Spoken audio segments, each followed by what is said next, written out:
Alright, mga kababayan, mga kaibigan, mga katokis at kapots. Kamusta po kayong lahat? And once again, welcome po dito sa ating mumunting channel, Simply Tokis Vlog. Tayo po ay magbibigay ng ating maiksing komento, opinion at reaksyon sa mga mainit na usaping politika sa ating bansa. And once again, maraming salamat po sa lahat ng sumusuporta, sumusubaybay sa ating channel. May God bless us all. May God bless our country, the Philippines. And may God bless and protect the Marcos administration from the forces of Kampo ng Kadiliman and their minions.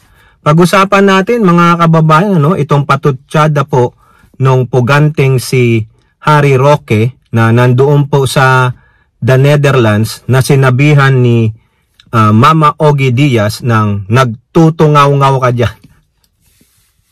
No, ang lakas-lakas ng loob mong magtungaw-ngaw, pero wala ka naman sa bansa. Ang lakas mong magsalita ng, sige, papunta kayo ng 500 dito ng mga lawyers. Baka ikulong pa kayo ng Dutch government. Kumbaga, pinangungunahan po ni Puganteng Harry Roque ang desisyon ng the Dutch government. Oo, given international lawyer ka, sige, magmayabang ka. Pero pag dumating na ang hatol sa'yo ng immigration ng Dutch government at hindi ka pinayagang mag-asylum, saan ka pupunta? Pupunta ka sa International Tribunal ng Human Rights. Sige, daanin mo na lahat kung saan ka pupunta, pero the long arm of the law will eventually catch you. Okay? So kasi po, ito pong sinagtutungaw-ngaw na Puganteng Harry Roque ay meron na naman pong pasaring kay Leila de Lima, no? Kasi po, alam nyo naman, si Leila de Lima, antayin mo ang ganti ng inapi. Diba si Harry Roque noon, nung nasa kulungan si former Senator Leila de Lima, sinabi niya, no, sana mabulok ka na dyan sa bilangguan. Anong nangyari po? Napalaya po ang butihing former senator at ngayon siya naman ang gaganti, no? Pero may harsh word na naman po dyan si Tungaw-ngaw. Si Tungaw-ngaw na Puganteng Harry Roque. At ganun din po mga kababayan, meron din siyang tungaw-ngaw kay Pangulong Bongbong Marcos, no? Ang dami niyang pinagsasabi na masasamang salita sa ating Pangulo tungkol sa paghingi ng courtesy resignation ng Pangulo sa kanyang mga gabinete. No, talagang tama po si Mama Ogie Diaz, no, na bakit ka diyan nagtutungaw-ngaw sa Netherlands? Bakit hindi ka dito sa Pilipinas umuwi at sige pagsasabihin mo yung mga sinasabi mo at kaharapin mo ang kaso mo? Hindi, di ba? At least si De Lima hinarap niya, almost 7 years siyang nabilanggo dahil sa gawa-gawang mga kaso ni Digong na kung saan ang iyong among nakakulong sa dahig ay magaling mag-implanta ng ebidensya. Inamin niya po yan mga kababayan. So, ito po, no, isang quote card lang, nagawa pa ni Harry Roque. Salamat naman kay nagtutungaw-ngaw na Puganteng Harry Roque. Ayan po, sa kanyang official FB page or YouTube channel, Harry Roque. Sige.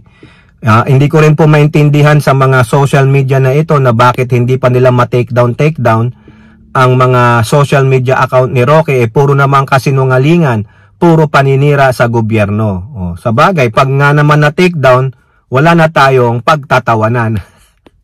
Wala na tayong iko-content na si Harry Roque. Okay? So, ito po yung tungkol kay Senator Leila de Lima.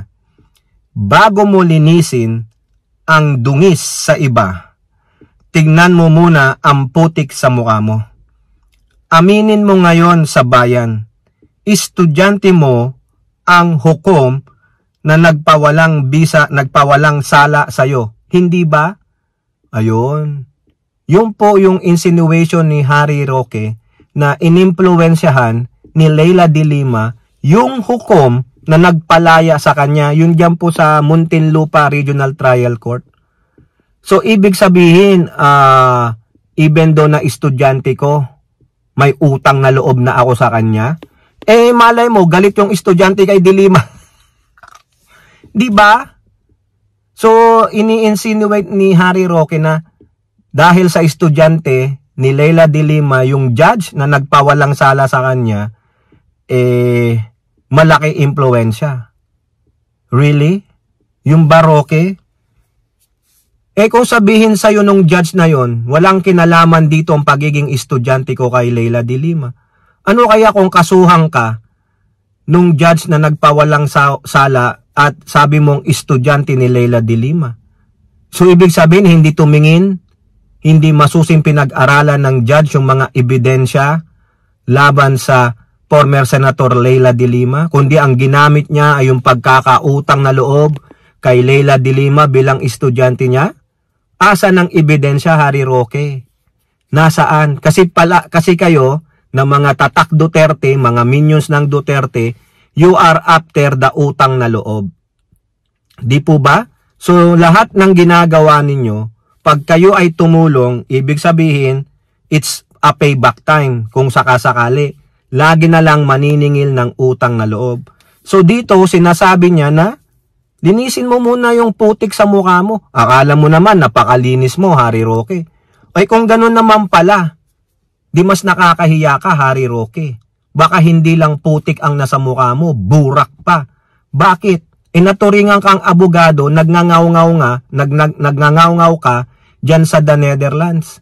Bakit hindi mo personal na harapin yung iyong kaso sa Regional Trial Court ng Angeles City at meron ka pang ang kaso sa Ombudsman?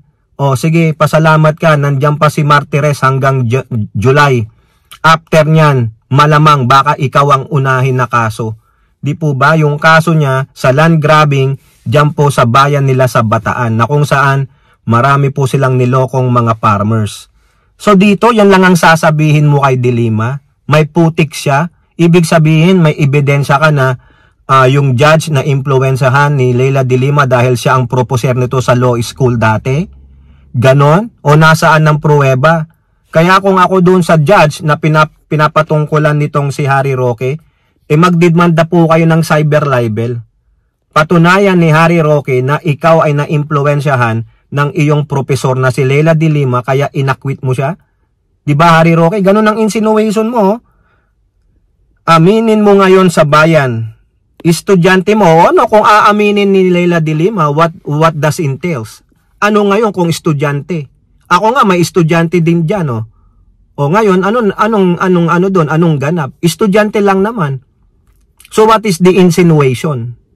The insinuation is this, they want to plant this to your head na kasi estudyante niya eh. Naawa yung estudyante sa kanya, hindi na siya tumingin doon sa merits ng mga ebidensya. So ibig sabihin ganun kagago yung judge, ganun katanga na katulad mo.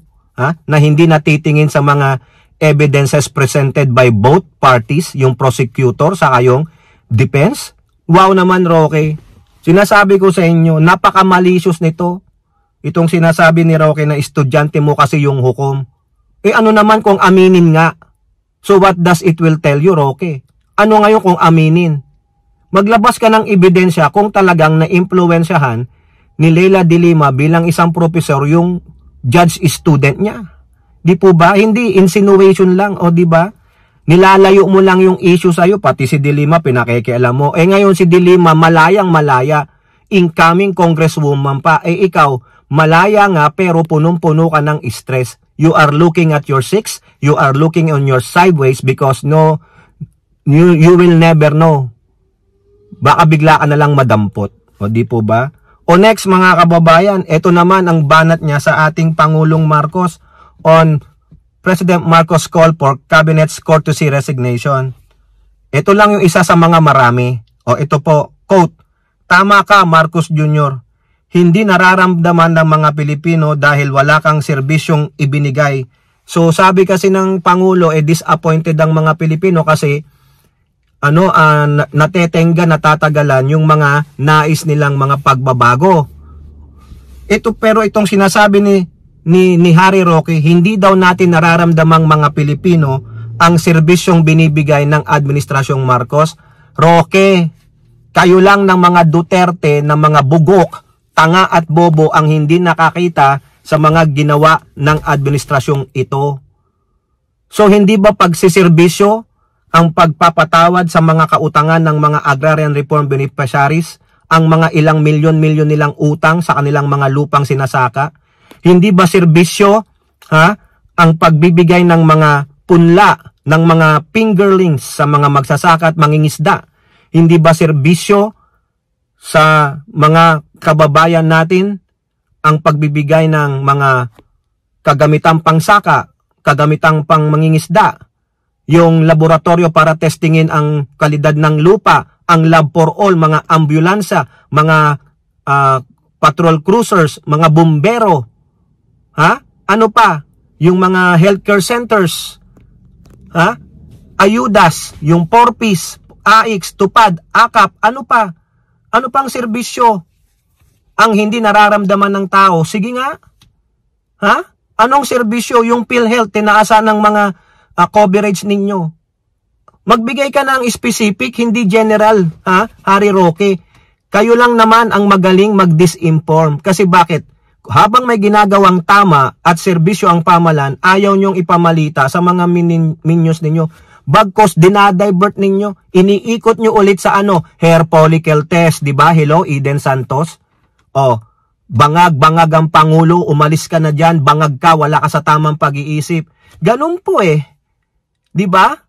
Yung pagsugpo sa mga illegal na droga, sa smuggling sa produksyon, mga agriculture products, sa pagpapatayo ng mga hospital, sa pagpigil sa insurgents, at higit sa lahat, ang paninindigan sa West Philippine Sea. Hindi ba yung serbisyo?